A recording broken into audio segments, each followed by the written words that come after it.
નમસ્કાર અને વેલકમ। તો બચ્ચા પાર્ટી મોજમાં છેલ્લે શું વાત કરી હતી આપણે લેક્ચર નંબર 3 ની અંદર ચેપ્ટર નંબર 1 લેક્ચર નંબર 3 માં આપણે પૂર્વફલન ઘટનાઓનો અભ્યાસ કર્યો।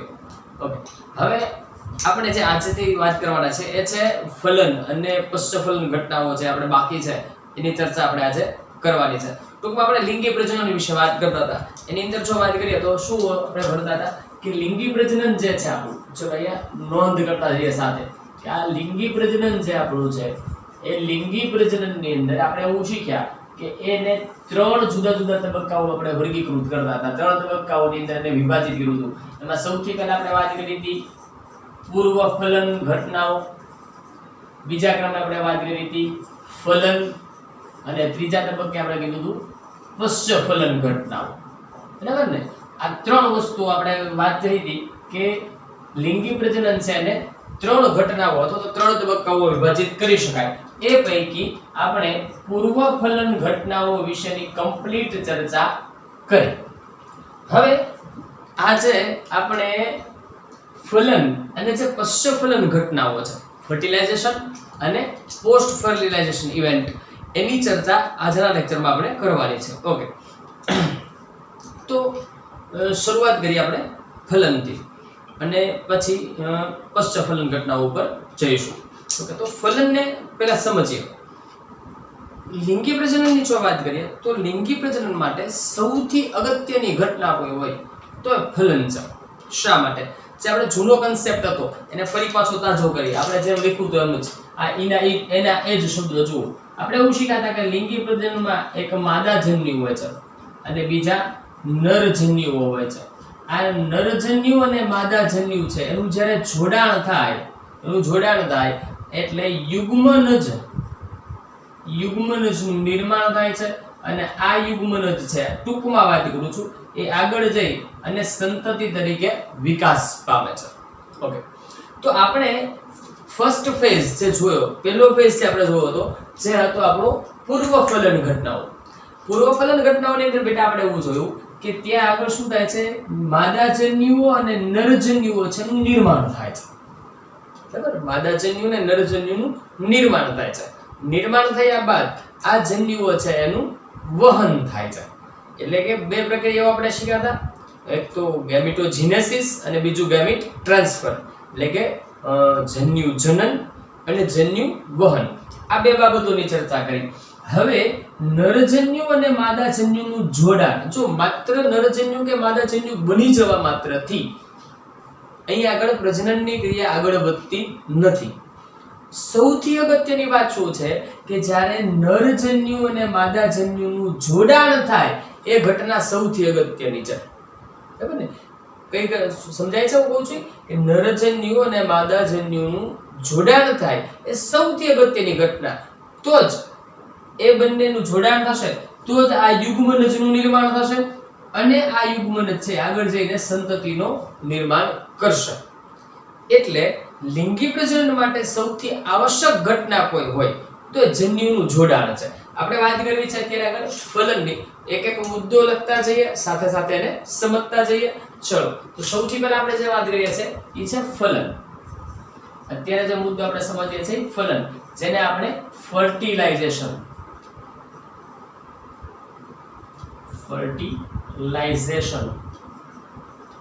કહીએ છીએ। બરાબર?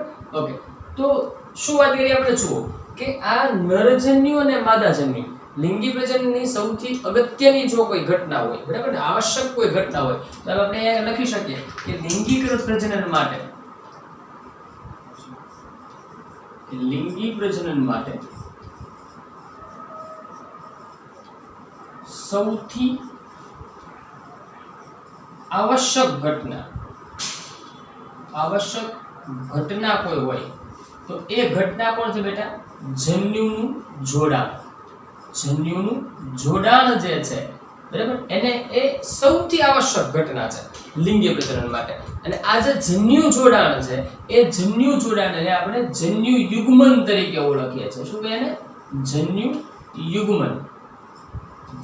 યુગ્મન નામ આપીએ, એટલે કે સિંગેમી। સિનગેમી તરીકે ઓળખીએ, બરાબર.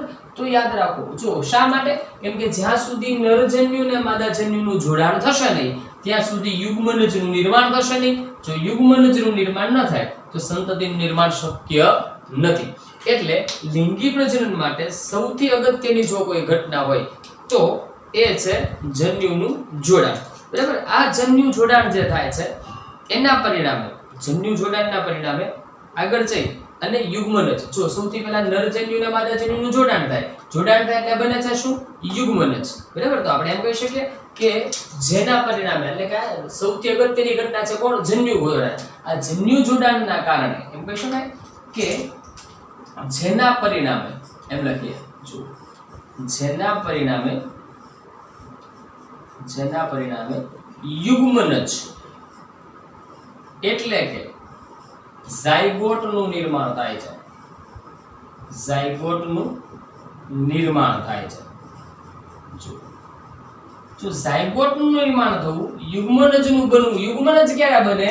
જ્યારે માદાજન્યુ અને નરજન્યુ બંને જોડાઈ જાય, બરાબર. નરજન્યુ અને માદાજન્યુ જોડાય અને એક કોષ, બે એકકીય જે કોષો છે એ ભેગા થાય છે અને એક દ્વિકીય કોષનું, એન ટાઈપ છે માદાજન્યુ, નરજન્યુ પણ એન ટાઈપ છે, આ બંને જોડાય છે અને દ્વિકીય એટલે કે 2n ટાઈપ યુગ્મનજનું નિર્માણ કરે છે.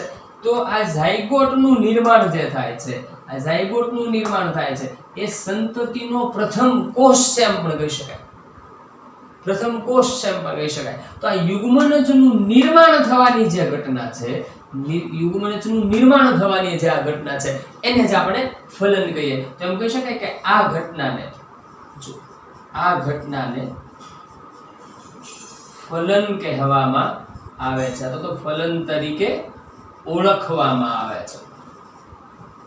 ઓકે, તો યાદ રાખો મેઈન વસ્તુ શું કીધું આપણે કે લિંગી પ્રજનનની અંદર સૌથી અગત્યની ઘટના કોઈ હોય તો એ જન્યુઓનું જોડાણ છે.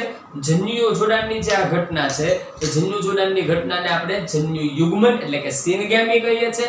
અને એની અંદર અહીંયા આગળ શું ઘટના બને છે કે જેના પરિણામે યુગ્મનજ એટલે કે ઝાયગોટનું નિર્માણ થાય છે. આ ઝાયગોટ ફોર્મેશન અથવા તો યુગ્મનજના નિર્માણની જે આ ઘટના છે એને આપણે ફલન એટલે કે ફર્ટિલાઇઝેશન તરીકે ઓળખતા હોઈએ છીએ.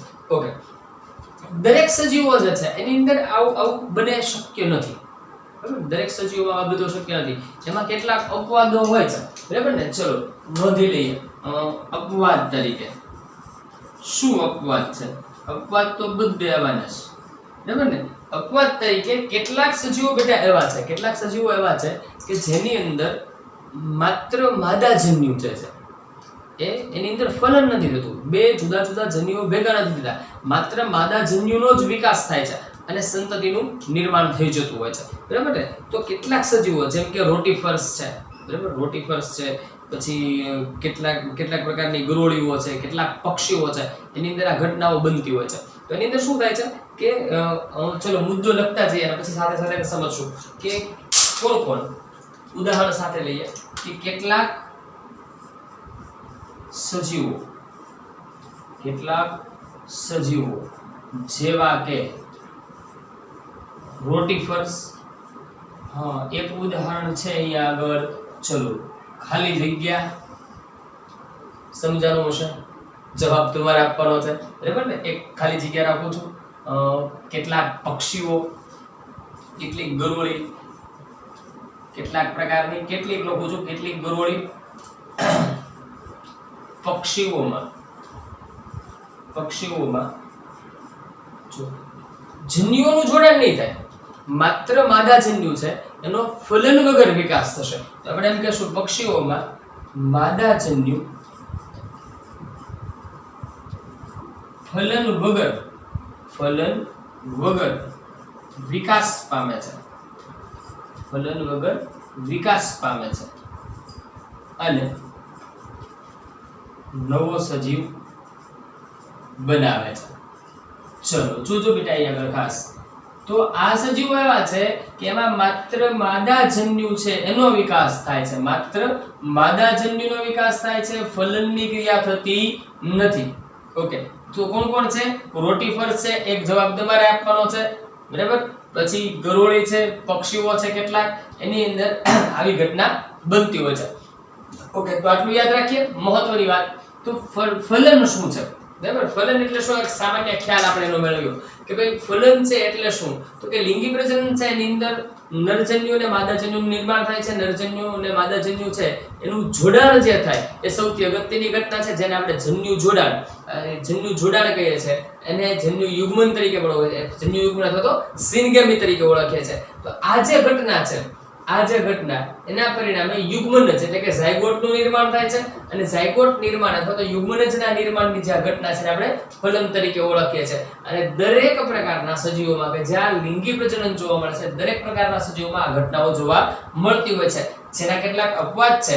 રોટીફસ છે, પછી એક જવાબ તમારે આપવાનો છે, ગરોળી છે, પક્ષીઓ છે, માદાજન્યુઓ છે. આ બધાની એની અંદર પક્ષીઓમાં માદાજન્યુ જે છે એ ફલન વગર વિકાસ પામે છે અને નવા સજીવનો બનાવે છે. આ ઘટના છે એને આપણે અસંયુગ, જો અહીંયા આગળ આને કહેવાય શું? આ ઘટનાને તો જુઓ, અહીંયા આગળ માદાજન્યુ છે એ માત્ર વિકાસ પામે છે. અહીંયા માત્ર માદાજન્યુનો વિકાસ થાય છે. એટલે અહીંયા આગળ બે જન્યુઓ ભેગા થતા નથી. બે જન્યુઓ ભેગા થતા નથી, માત્ર એક જન્યુ દ્વારા સજીવ બને છે. એટલે ત્યાં આગળ બે જન્યુઓનો સંયોગ થતો નથી. સંયોગ થતો નથી એટલે આ ઘટનાને અસંયોગી જનન. શું કહે બેટા? આને અસંયોગી જનન નામ યાદ રાખજો. આને કહીએ છીએ આપણે અસંયોગી જનન અથવા તો પાર્થેનોજીનેસિસ. પાર્થેનોજીનેસિસ નામ ખાસ યાદ રાખજો. ઓકે, આને કહે છે અસંયોગી જનન. અસંયોગી જનનના કદાચ ઉદાહરણ તમને પરીક્ષામાં પૂછી શકાય, એમસીક્યુમાં પણ પૂછી શકાય, ટૂંકા પ્રશ્નોમાં પણ પૂછી શકાય. ચલો, હવે આપણે આગળ વાત કરવી છે. આ જે ફલનની પ્રક્રિયાઓ છે, ફલનની જે ઘટના છે એ ફલનના પ્રકારો અથવા તો ફલન છે એ એના જે જુદા જુદા પ્રકારો છે સમજીએ. તો ફલનના પ્રકારો એટલે કઈ રીતે હોઈ શકે? તો ફલન ક્યાં થાય છે?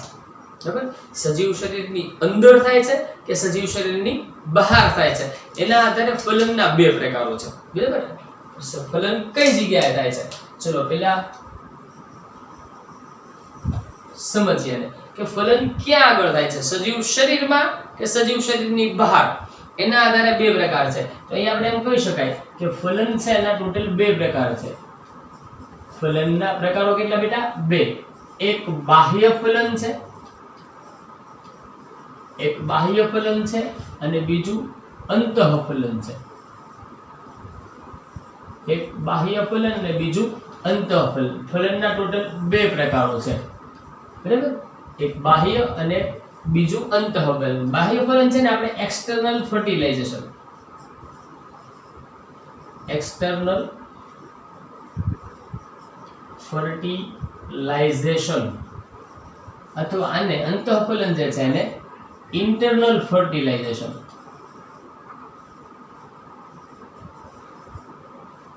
ઇન્ટરનલ ફર્ટિલાઇઝેશન તરીકે ઓળખીએ છીએ. ઓકે, અથવા તો આને એક્ઝો ફર્ટિલાઇઝેશન અને એન્ડો ફર્ટિલાઇઝેશન પણ આપણે કહેતા હોઈએ છીએ. હવે આપણે અહીંયા જોવું છે કે જો જેવું નામ છે આ બંને જે છે ને એને સમજવા માટે ચલો એક કામ કરીએ, તફાવતના સ્વરૂપે જોઈ લઈએ. બરાબર ને? તફાવતના સ્વરૂપે જોઈએ તો આપણને ઝડપથી આવડી જશે ને સરળતા રહેશે સમજવામાં. તો પહેલી વાત, નામ જોઈએ એટલે આવી ગયું છે બાહ્ય ફલન. જે ફલનની ક્રિયા સજીવ શરીરની બહાર થાય એને આપણે બાહ્ય ફલન કહીએ. અને જો ફલનની ક્રિયા સજીવના શરીરની અંદર થતી હોય તો એને આપણે અંતઃફલન કહીએ. બરાબર, તો આપણે એમ કહીશું નંબર 1 પેલો મુદ્દો અહીંયા લખો હોય તો આપણે એમ કહી શકીએ કે આ ફલન છે એ સજીવના દેહની બહાર થાય છે. તો ટૂંકમાં મુદ્દાઓ લખશું બેટા. બરાબર, સજીવના દેહની બહાર થાય છે. જ્યારે આ ફલનની જે ક્રિયા છે આપણો ઇન્ટરનલ અથવા તો અંતઃફલન એ સજીવના દેહની અંદર થાય છે. સજીવના દેહની અંદર થતી ફલનની ક્રિયા છે. બરાબર, તો યાદ રાખો કે જો સજીવના દેહની બહાર ફલન થાય તો એને આપણે બાહ્ય ફલન કહીએ, અને સજીવ શરીરના અથવા તો સજીવના દેહની અંદર ફલનની ક્રિયા થાય તો એને આપણે અંતઃફલન કહીએ. ચલો તો વાત કરીએ હવે મોટા ભાગની લીલ. કોણ કોણ છે આવા સજીવોની વાત કરીએ તો દાખલા તરીકે મોટા ભાગની લીલ કયા કયા સજીવો છે તો મોટા ભાગની લીલ છે. ટૂંકમાં મોટા ભાગે જે વાત કરીએ છીએ અત્યારે આપણે એ લગભગ બધા જ આ જે સજીવોમાં બાહ્ય ફલન જોવા મળે છે એ મોટા ભાગે પાણીમાં જોવા મળે છે. બરાબર, જળચર સજીવો છે, બાકીના કોઈ સજીવોમાં મોટા ભાગે બાહ્ય ફલન જોવા મળતું નથી. એટલે કે મોટા ભાગની લીલ છે, માછલીઓ છે, ઉભયજીવીઓ છે, માછલીઓ પછી ઉભયજીવીઓ, આ બધા સજીવો જે છે ઉભયજીવો છે, આ બધા સજીવો એની અંદર જન્યુયુગ્મન છે એ બાહ્ય માધ્યમમાં. આ ઉભયજીવો છે એની અંદર જન્યુયુગ્મન. જન્યુયુગ્મન એટલે શું બેટા? જન્યુયુગ્મન એટલે જન્યુઓનું જોડાણ. જન્યુયુગ્મન સજીવ બાહ્ય માધ્યમમાં થાય છે. બાહ્ય માધ્યમમાં. બાહ્ય માધ્યમ અર્થાત અહીંયા આગળ કોણ આવશે? આ બધા જળચર સજીવો છે એટલે પાણી. બાહ્ય માધ્યમ પાણીમાં થાય છે. જો બરાબર, જો અહીંયા આગળ મોટા ભાગની કોણ છે? લીલ, ઉભયજીવો કે માછલીઓ. એની અંદર જન્યુનું યુગ્મન ક્યાં આગળ થાય છે? બાહ્ય માધ્યમમાં અને પાણીની અંદર. જ્યારે આપણા જે આગળ વાત કરીએ તો ફૂગ છે, તો અહીંયા આગળ વાત કરીએ તો ફૂગ, પછી ઉચ્ચ કક્ષાના પ્રાણીઓ,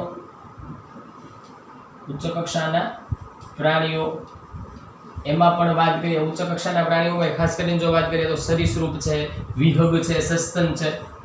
સરીસૃપ, વિહગ, સસ્તન આ પ્રાણીઓની વાત કરીએ આપણે. બરાબર, આની સિવાય જો વનસ્પતિમાં વાત કરીએ તો વનસ્પતિ જેવી કે દ્વિઅંગી, ત્રિઅંગી,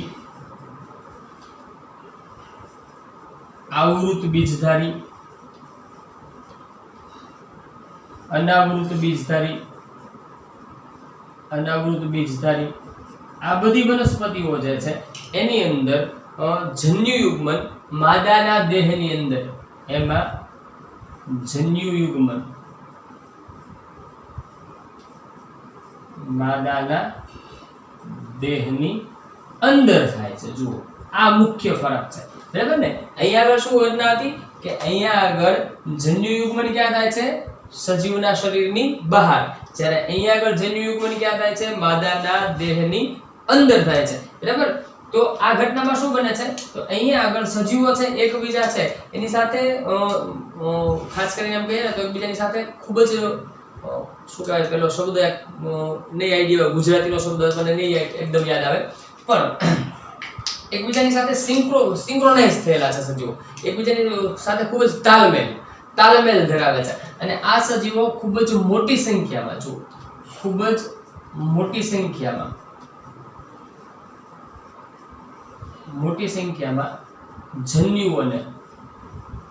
જન્યુઓ બાહ્ય માધ્યમમાં મુક્ત કરે છે. બાહ્ય માધ્યમમાં મુક્ત કરે છે. જો હવે અહીંયા આગળ બાહ્ય માધ્યમમાં એટલે કે આપણે વાત કરીએ છીએ દાખલા તરીકે પાણીની અંદર આ કેટલા બધા એક સાથે મોટી સંખ્યામાં જન્યુઓને મુક્ત કરશે. જ્યાં નરજન્યુ અને માદાજન્યુ છે એકબીજાની સાથે યુગ્મન પામશે અને એમાંથી યુગ્મનજનું નિર્માણ થશે અને સજીવનો વિકાસ થશે. હવે અહીંયા આગળ શું વાત છે તો અગત્યની વાત એ છે કયા સજીવો, બરાબર ને? કયા સજીવો ખાસ કરીને તો સજીવોના જો ઉદાહરણની વાત કરીએ તો બોનફિશ, અસ્થિ મત્સ્ય, અસ્થિ મત્સ્ય એટલે કે બોનફિશ. એની સિવાય દેડકો, એની અંદર આ પ્રકારની પદ્ધતિ જોવા મળે છે. બેટા આનો એક આ સજીવો માટે એક ગેરફાયદો છે. શું ગેરફાયદો છે એને પણ જોઈ લઈએ. ગેરફાયદાની વાત કરીએ તો ગેરફાયદામાં શું છે? અહીંયા આગળ આ જે સજીવો છે એનું પરભક્ષીઓ દ્વારા ભક્ષણ થવાની શક્યતા વધી જાય છે. એના ભક્ષણની શક્યતાઓ વધી જાય છે. બરાબર એના કારણે શું થશે જો હવે આ જન્યુ બેટા ક્યાં છે તો કે બાહ્ય માધ્યમમાં છે પાણીમાં છે માની લો કે દેડકો છે તો નર કે માદા દેડકાઓ જે છે એ મોટી સંખ્યામાં જન્યુઓને પાણીમાં મુક્ત કરશે અને ત્યાં આગળ જન્યુઓનું યુગ્મન થશે એટલે એમાંથી પછી યુગ્મનજનું નિર્માણ અને નવા સજીવોનો વિકાસ થશે પણ આ જે યુગ્મનજ છે એ ક્યાં છે બાહ્ય માધ્યમમાં છે એટલે કેટલાક પરભક્ષીઓ દ્વારા એને ભક્ષણ થવાની શક્યતાઓ ખૂબ જ વધી જાય અને પરિણામ સ્વરૂપે શું થશે પરિણામ સ્વરૂપે શું ઘટના બનશે કે એની ઉત્તર જીવિતતા છે એમાં ખૂબ જ ઘટાડો થશે એની ઉત્તર જીવિતતા ખૂબ જ ઘટી જશે હવે આપણે વાત કરવી છે અંતઃફલનમાં બાકીના મુદ્દાઓ જોઈએ તો એક વખત આ બાહ્ય ફલનને આખું જોઈ લે એટલે થોડું આપણે તફાવતના સ્વરૂપે જોતા હતા એક વખત બાહ્ય ફલનને જોઈ લે પછી અંતઃફલનના બાકીના મુદ્દાઓ પૂરા કરીએ તો બાહ્ય ફલન શું થાય છે બેટા કે સજીવના દેહની બહાર જ્યારે ફલનની ક્રિયા થતી હોય ત્યારે આપણે એને બાહ્ય ફલન કહીએ કોનામાં જોવા મળે છે તો કે મોટા ભાગની લીલ છે માછલીઓ છે ઉભયજીવો છે એની અંદર જન્યુયુગ્મન બાહ્ય માધ્યમ એટલે કે પાણીમાં થાય છે આ ઘટનામાં શું બનતું હોય છે તો ખૂબ જ મોટી સંખ્યામાં જન્યુઓ છે અને બાહ્ય માધ્યમ એટલે કે પાણીમાં મુક્ત કરવામાં આવે છે જ્યાં એનું યુગ્મન થાય છે અને એ પછી આગળ જતા નવા સજીવ તરીકે વિકાસ પામે છે એના માટે એક ખતરાની ઘંટી શું છે તો કે પરભક્ષીઓ દ્વારા એના ભક્ષણની શક્યતા ખૂબ જ વધી જાય છે ઓકે હવે આપણે જે વાત થઈ તો અહીંયા આગળ જુઓ અહીંયા શું હતું કે જન્યુઓને સીધા મુક્ત કરી દેવામાં આવતા હતા હવે અહીંયા અંતઃફલનમાં શું છે તો અંડકોષ છે એ માદાના શરીરમાં નિર્માણ પામે છે શુક્રકોષ છે એ નરના શરીરમાં નિર્માણ પામે છે તો નરના શરીર દ્વારા નર અને માદાના જે જુદા જુદા જન્યુઓ છે એ એક માદાના જન્યુ સુધી પહોંચશે અને ત્યાં જઈને માદાના શરીરની અંદર ફલન થશે બરાબર એટલે કે નરજન્યુનું વહન માદાજન્યુ સુધી થવું જરૂરી છે માદાજન્યુ સુધી એનું વહન થશે અને ત્યારબાદ ત્યાં આગળ ફલનની ક્રિયા થશે ચલો એના મુદ્દાઓને ફટાફટ જોઈ લઈએ તો અગત્યની વાત એ છે કે પહેલા તો માદા રેડ પેન માદાજન્યુઓ છે આપણે નાના નાના મુદ્દાઓ તૈયાર કર્યા છે માદાજન્યુઓ એ માદાના દેહમાં સર્જાય માદાના દેહમાં સર્જાય છે બરાબર માદાના દેહમાં એનું સર્જન થાય છે જ્યારે નરજન્યુઓ છે એ ચલિત હોય છે અને પાછા માદાજન્યુઓ છે અચલિત છે નરજન્યુઓ ચલિત હોય છે બરાબર એટલે કે નરજન્યુ છે એ માદાજન્યુ સુધી પહોંચશે બરાબર એટલે કે નરજન્યુઓ છે એ ચલિત હોય છે અને અંડકોષ સુધી પહોંચે છે અને અંડકોષ સુધી પહોંચે છે અંડકોષ સુધી પહોંચે છે જો અંડકોષ સુધી એટલે કે માદાજન્યુ સુધી એ પહોંચશે તો જ ફલનની ક્રિયા થઈ શકે છે બરાબર જ્યારે અહીંયા પણ શુક્રકોષો ખૂબ જ મોટી સંખ્યામાં નિર્માણ પામે છે શુક્રકોષો ખૂબ મોટી સંખ્યામાં નિર્માણ પામે છે હવે બેટા અગત્યની વસ્તુ કેમ એવું થાય છે મોટી સંખ્યામાં શા માટે બને છે મોટી સંખ્યામાં એટલું લખું છે નિર્માણ પામે છે એ લખતો નથી શા માટે તો જો અહીંયા આગળ માદાના દેહની અંદર એનું સર્જન થાય છે નરજન્યુઓ ચલિત હોય છે અને માદાના અંડકોષ સુધી પહોંચે છે શુક્રકોષો ખૂબ મોટી સંખ્યામાં જો માદાજન્યુઓની સંખ્યા ખૂબ જ ઓછી હોય છે ઘણી વખત તો માત્ર એક જ બરાબર તો અહીંયા આગળ શુક્રકોષો વધુ શા માટે છે જેના કારણે ફલનની શક્યતાઓ વધી જાય બરાબર એક જ શુક્રકોષ માત્ર એક શુક્રકોષ એક અંડકોષને ફલિત કરવા માટે કાફી છે પરંતુ એ શુક્રકોષો જેમ જો સંખ્યા વધુ હશે તો એમાંથી કોઈ એક પણ જો ત્યાં સુધી પહોંચી જાય તો એ ફલનની ક્રિયા થઈ શકે એટલે ફલનની ક્રિયાની સંભાવનાઓ વધી જાય એટલા માટે શુક્રકોષની ખૂબ મોટી સંખ્યામાં નિર્માણ પામતા હોય છે જ્યારે માદાજન્યુઓ છે પ્રમાણમાં ખૂબ જ ઓછા બનતા હોય છે ઓકે આ વાત કરીએ આપણે પ્રાણીઓની વનસ્પતિમાં શું તો વનસ્પતિની અંદર જે નરજન્યુ છે એ અચલિત હોય છે જે પરાગરજમાં નિર્માણ પામે છે એ ચલિત નથી પરંતુ એનું વહન પરાગનલિકા દ્વારા થાય છે તો આપણે અહીંયા આગળ એમ કહી શકીએ કે વનસ્પતિમાં આમાં આગળ વાત કરીએ તો વનસ્પતિમાં એ જ મુદ્દો છે વનસ્પતિમાં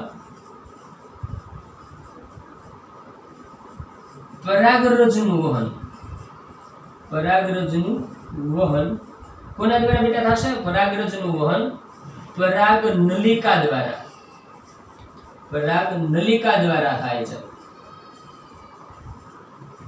અને નરજન્યુ માદાજન્યુ સુધી પહોંચે છે.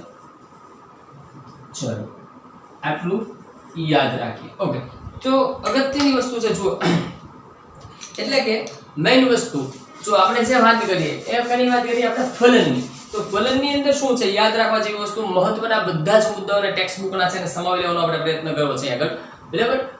આને તમારે લખી લેવાનું છે, પણ ફટાફટ એકવાર જોઈ લઈએ શું વાત કરીએ આપણે. તો ફલનની અંદર શું વાત છે? લિંગી પ્રજનનની સૌથી આવશ્યક ઘટના કોઈ હોય તો એ ફલન છે. ફલન માટે શું જરૂરી છે? તો કે નરજન્યુ અને માદાજન્યુનું જોડાણ થાય છે, અને આ જોડાણ છે ને આપણે જન્યુ યુગ્મન કહેતા હોય છે, એટલે સિરગમી. આ જન્યુ યુગ્મન છે એને જ એના દ્વારા જન્યુ યુગ્મન દ્વારા યુગ્મનજનું નિર્માણ થાય છે, જેને આપણે ઝાયગોટ કહીએ છીએ, અથવા તો યુગ્મનજ કહીએ છીએ. આ જ યુગ્મનજ છે એ યુગ્મનજ બનવાની ઘટના જે છે એને જ આપણે ફલનની ક્રિયા કહેતા હોઈએ છીએ. અપવાદ તરીકે આપણે જોયું કે કેટલાક સજીવો છે જેમાં કે રોટીફર્સ છે, પછી પક્ષીઓ છે, ગરોળી છે, આ બધા સજીવો એવા છે કે જેની અંદર માદાજન્યુનો વિકાસ ફલન વગર થાય છે અને સંતતિનું નિર્માણ થાય છે. એની આવી જે ઘટનાઓ છે ને આપણે અસહયોગી જનન એટલે કે પાર્થેનોજેનેસિસ તરીકે ઓળખીએ. ફલનના બે પ્રકારો છે. ફલન છે એ કઈ જગ્યાએ થાય છે એના આધારે એના બે પ્રકાર છે. એક છે બાહ્ય ફલન અને બીજું છે અંતઃફલન. ઓલરેડી એની બધી જ માહિતી આપણે લઈ લીધી. ફટાફટ તમે આને લખી નાખો, ફરી પાછા લખી નાખો એટલે પશ્ચફલન ઘટનાઓ સાથે ફરી મળીએ છે. ચલો ફટાફટ લખો.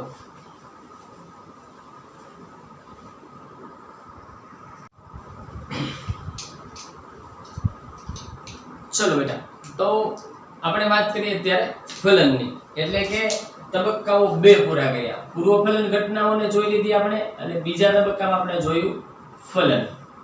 હવે જેની વાત કરવી છે આપણે એ છે પશ્ચફલન ઘટનાઓ, એટલે કે પોસ્ટ ફર્ટિલાઇઝેશન ઇવેન્ટ. હવે જે આપણે ભણીએ છીએ શું છે? પશ્ચફલન ઘટનાઓ, એટલે કે પોસ્ટ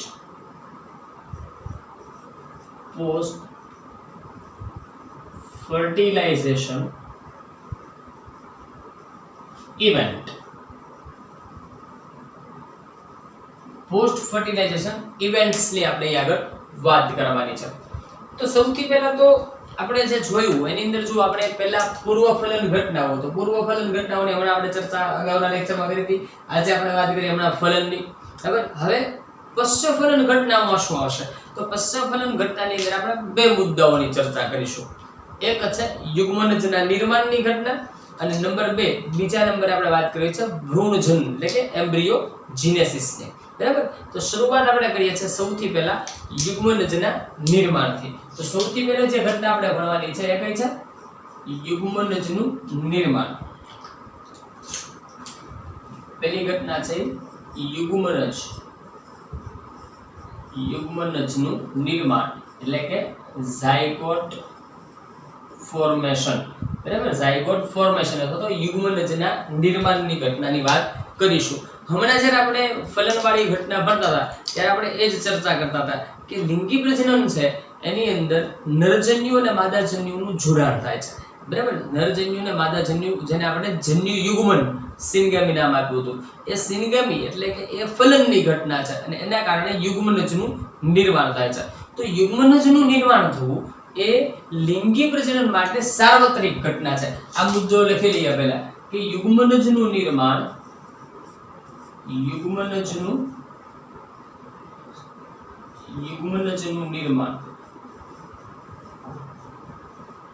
એ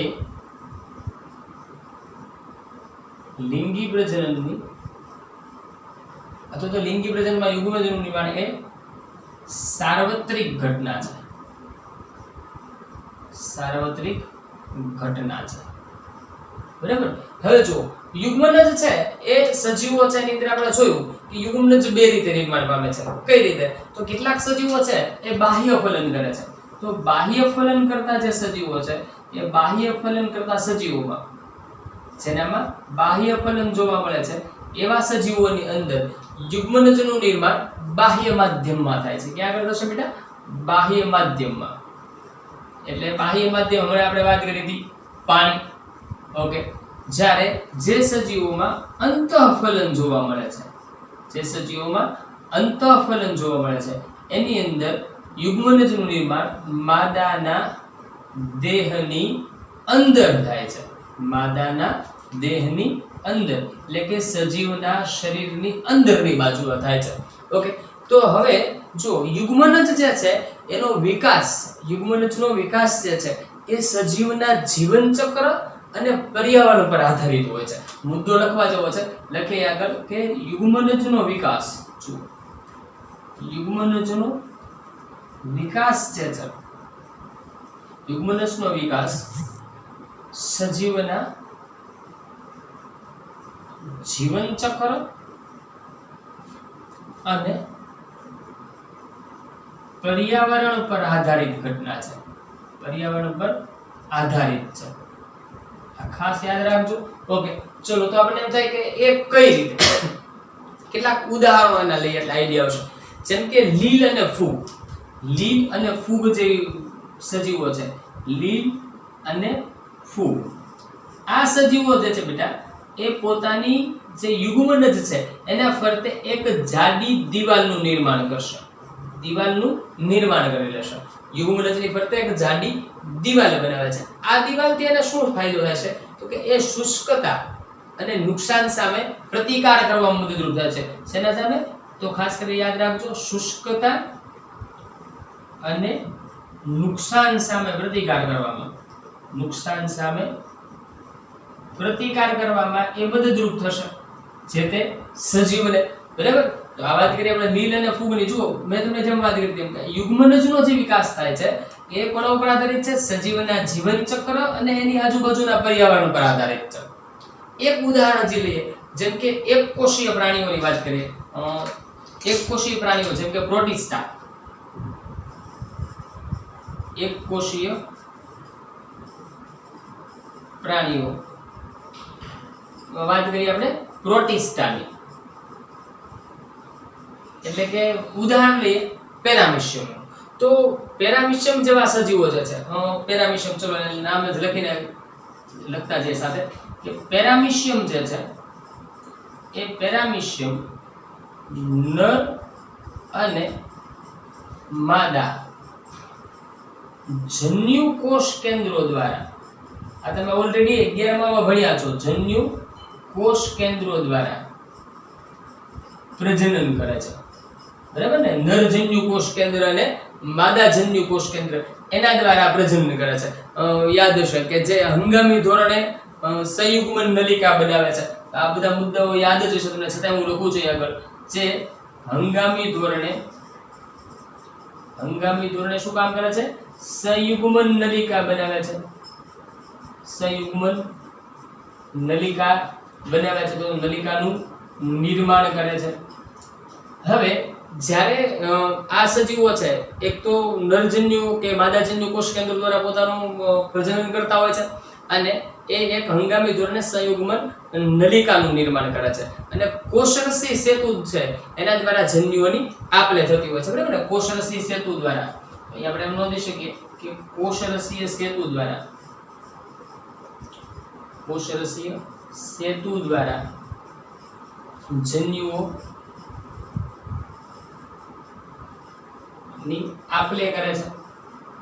બરાબર? અને ત્યારબાદ શું થશે કે જન્યુઓની આપ-લે થઈ જાય એટલે જે ઓલી સંયુગ્મન નલિકા છે જે હંગામી ધોરણે બનેલી એ પણ લુપ્ત થશે. બરાબર? અને ત્યારબાદ આ જે જન્યુ કોષ કેન્દ્રો છે એ એકબીજાની સાથે સંયોજાય. ત્યારબાદ શું થશે? જન્યુ કોષ કેન્દ્રો, જન્યુ કોષ કેન્દ્રો એટલે કે નરજન્યુ કોષ કેન્દ્ર, માદાજન્યુ કોષ કેન્દ્ર એકબીજા સાથે સંયોજાય, એકબીજા સાથે સંયોજાઈને યુગ્મનજનું નિર્માણ કરે છે.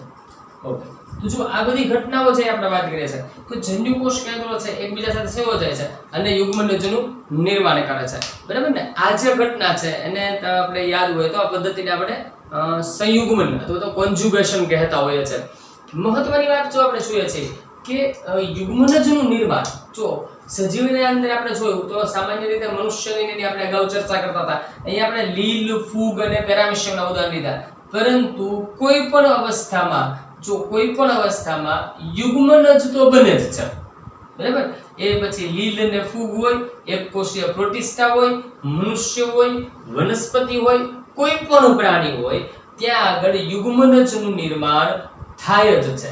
અને બીજી સૌથી અગત્યની ઘટના, બીજી સૌથી અગત્યની મેટર, બીજી સૌથી અગત્યની બાબત બેટા એ છે કે યુગ્મનજ છે એને એક પેઢી અને બીજી પેઢી વચ્ચેની જોડતી કડી તરીકે ઓળખવામાં આવે છે.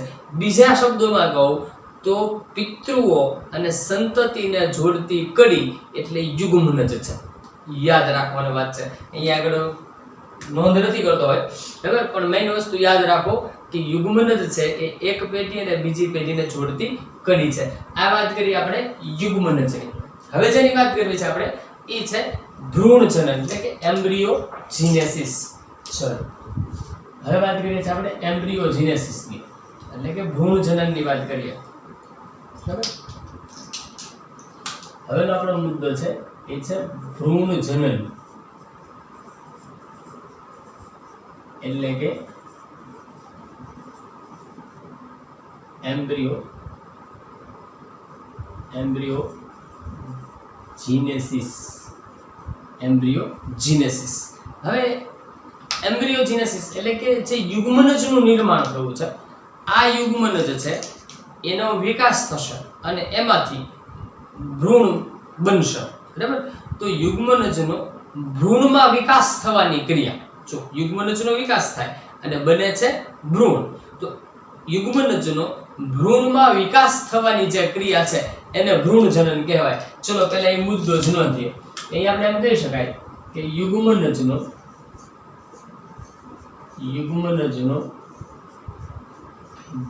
ભ્રૂણમાં વિકાસ થવાની ક્રિયા કે ઘટનાને આપણે ભ્રૂણજનન અથવા તો એમ્બ્રિયોજેનેસિસ કહે છે. ચલો આ વાતથી ભ્રૂણજનન કોને કહેવાય?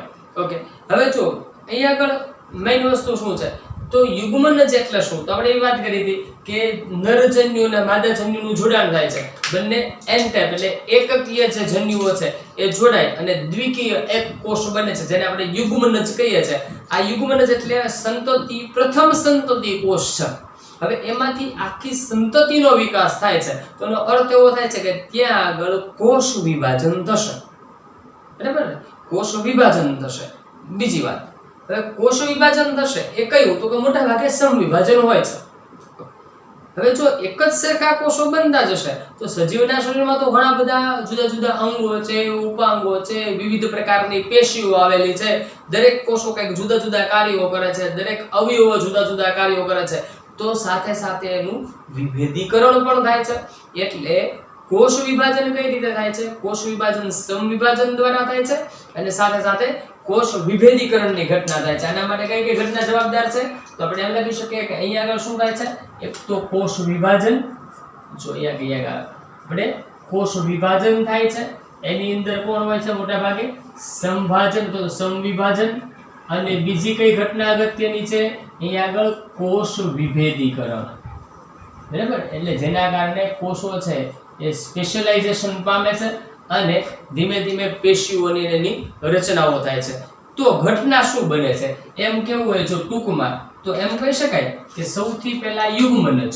જો આ યુગ્મનજ છે એ યુગ્મનજની અંદર કોષ વિભાજન થાય, બરાબર ને? કોષ વિભાજન અથવા તો કોષ વિભેદન ને બે ભેગું લઈ લે છે.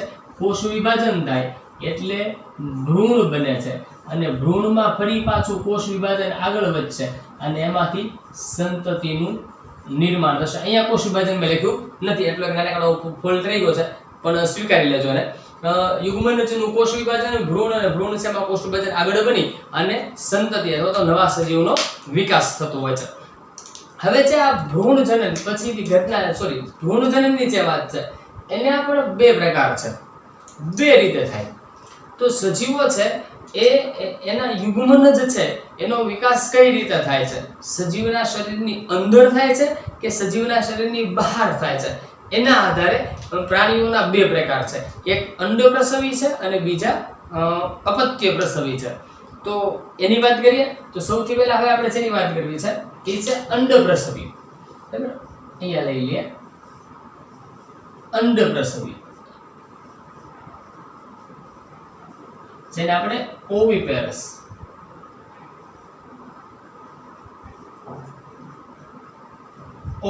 કહીએ.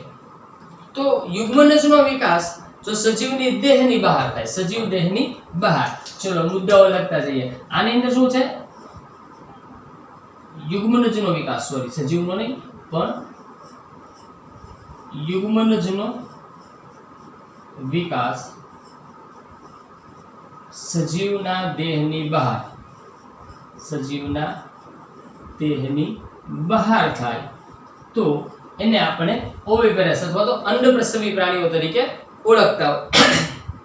ઓળખતા હોઈએ છે. હવે યુગ્મનજ છે એની અહીંયા આગળ જો જે અંડપ્રસવી પ્રાણીઓ છે એના યુગ્મનજની ફરતે કેલ્શિયમ યુક્ત કવચનું નિર્માણ થાય છે, જે એને પર્યાવરણ સામે રક્ષિત કરે છે. આની અંદર શું હોય છે? તો યુગ્મનજની ફરતે આપણે ઈંડા જેને કહીએ છીએ ને, યુગ્મનજની ફરતે કેલ્શિયમ યુક્ત કવચનું નિર્માણ થાય છે. અને આ કવચ જે છે, આ કવચ એને શું છે? પર્યાવરણ સામે રક્ષણ. આ કવચ જેને પર્યાવરણ સામે રક્ષણ આપે છે, પર્યાવરણ સામે રક્ષણ આપવાનું કામ કરે છે. તો યુગ્મનજનો વિકાસ શરીરની બહાર થાય છે અને યુગ્મનજની ફરતે એટલે આપણે જેને ઈંડા કહીએ છીએ એનું જે બહારનું કવચ છે એ કેલ્શિયમનું બનેલું હોય છે. હવે સેવનના સમયગાળા બાદ જો ઈંડાની અંદર આ પ્રાણીનો જે સંતતિ છે એનો વિકાસ થાય છે અને એ સેવન થાય, એ સેવનનો સમયગાળો પૂરો થાય એટલે પ્રાણી છે કવચ તોડીને બહાર આવે છે. તો અહીં આપણે એમ કહી શકાય કે સેવનના સમયગાળા બાદ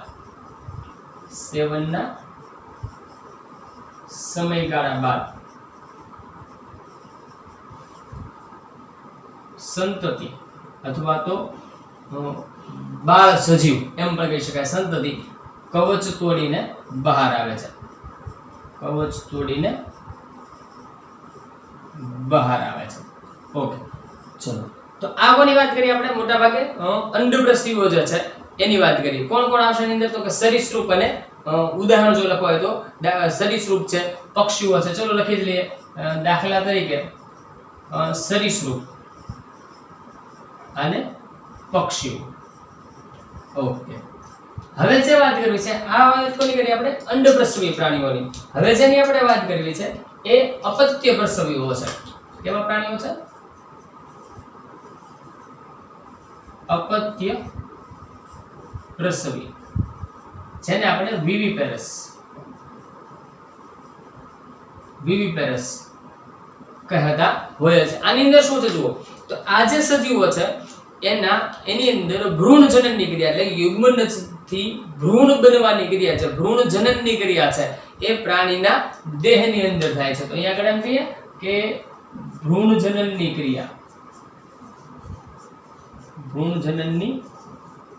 ક્રિયા માદાના દેહની અંદર થાય છે, માદાના દેહની અંદર થાય છે. એટલા માટે આપણે એને અપત્ય પ્રસવી અથવા તો વિવિપેરસ તરીકે ઓળખીએ છીએ. હવે જો બીજી વસ્તુ અહીંયા આગળ યુગ્મનજ છે એ માદા પ્રાણીના દેહની અંદર વિકાસ પામે છે. એટલા માટે આનો એક સૌથી મહત્વની વસ્તુ યાદ રાખવા જેવી કે એની ઉત્તરજીવિતતા વધુ હોય છે. માદા પ્રાણીના અંદર વિકાસ પામે છે એટલા માટે આની ઉત્તરજીવિતતા વધારે. શા માટે એને સમજી લઈએ પછી. ઉત્તરજીવિતતા વધારે. હવે જો બેટા જે અંડપ્રસવી પ્રાણીઓ છે એ સજીવ શરીરની બહાર વિકાસ પામે છે, એટલે આ સજીવો છે એના પરભક્ષીઓ દ્વારા કે અન્ય કોઈ રીતે એને નુકસાન પહોંચવાની સતત શક્યતાઓ રહેલી છે, બરાબર. જ્યારે આ પ્રાણીઓ છે એની અંદર ભ્રૂણજનનની ક્રિયા છે, યુગ્મનજ બને છે પણ માદાના શરીરમાં અને એનો વિકાસ પણ માદાના શરીરમાં થાય છે. એટલા માટે એની એક રક્ષણાત્મક એનું રક્ષણ છે, એની માત્રા વધી જાય છે અને પરિણામે એની ઉત્તરજીવિતતા વધુ હોય છે. ઓકે, ચલો હવે બીજી વાત કરીએ તો આ વાત કોની કરીએ આપણે? અંડપ્રસવી પ્રાણીઓની, અપત્યપ્રસવીઓનો, વનસ્પતિમાં શું, બરાબર ને? તો હવે એની વાત કરીએ કે આવૃત બીજધારી પ્રાણીઓ, બરાબર ને? હવે વાત કરીએ આવૃત બીજધારી. આપણે અનાવૃત બીજધારી અથવા તો વનસ્પતિઓ વિશે બીજી અગાઉ વાત કરી હતી, બરાબર. હવે આવૃત બીજધારીની જો વાત કરીએ આપણે તો એની અંદર શું હોય છે? તો એની અંદર યુગ્મનજનો વિકાસ ક્યાં થાય છે બેટા? અંડકમાં થાય છે. આ ખાસ યાદ રાખજો, યુગ્મનજનો વિકાસ અંડકમાં. ના મુદ્દાઓ સાથે સાથે લખી લઈએ. યુગ્મનજનો વિકાસ અંડકમાં થશે.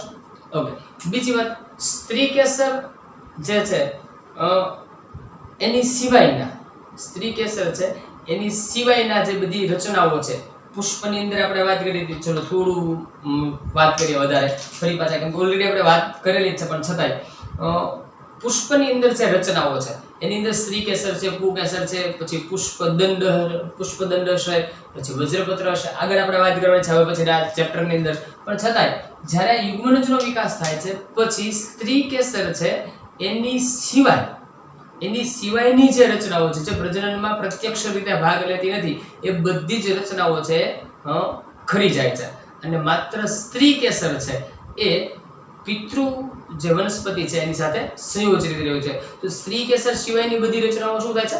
ખરી જશે. તો આપણે એક ખાસ મુદ્દો છે કે સ્ત્રી કેસર એની સાથે સંયોજિત રહે છે. કોની સાથે? પિતૃ વનસ્પતિ સાથે. તો મુદ્દો અહીંયા ખાલી લઈએ છે કે સ્ત્રી કેસર, આની અંદર શું થાય છે?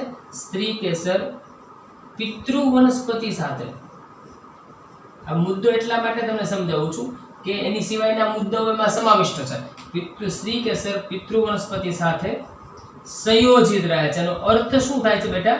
એનો અર્થ એમ થાય છે કે સંયોજિત રહે છે.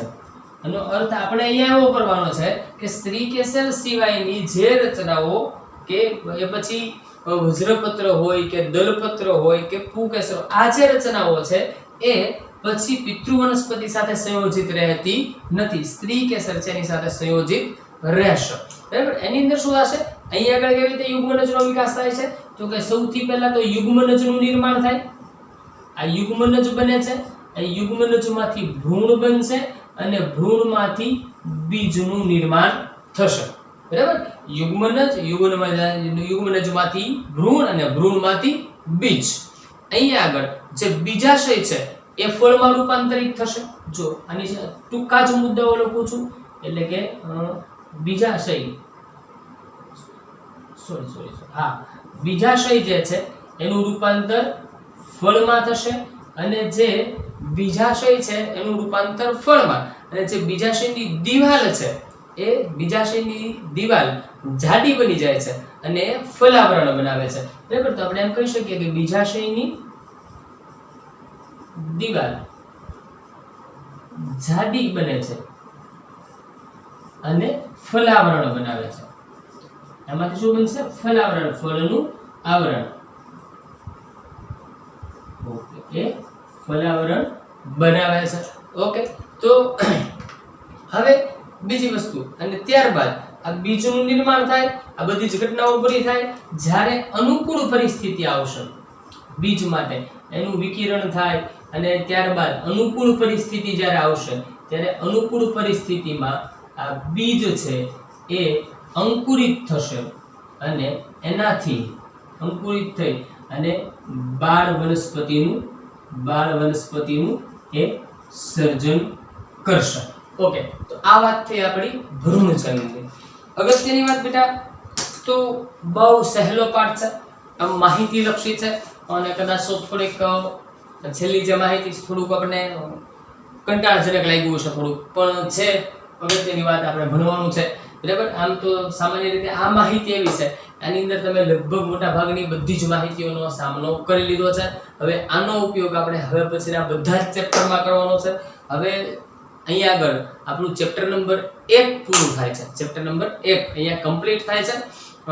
હવે પહેલાં તો હમણાં સાઈડમાં આવી જાઓ એટલે આને લખી લેજો નવા ચેપ્ટર સાથે બરાબર. નવા ચેપ્ટર સાથે જલ્દી મળશું. ત્યાં સુધી આવજો and take care of yourself. Thank you very much.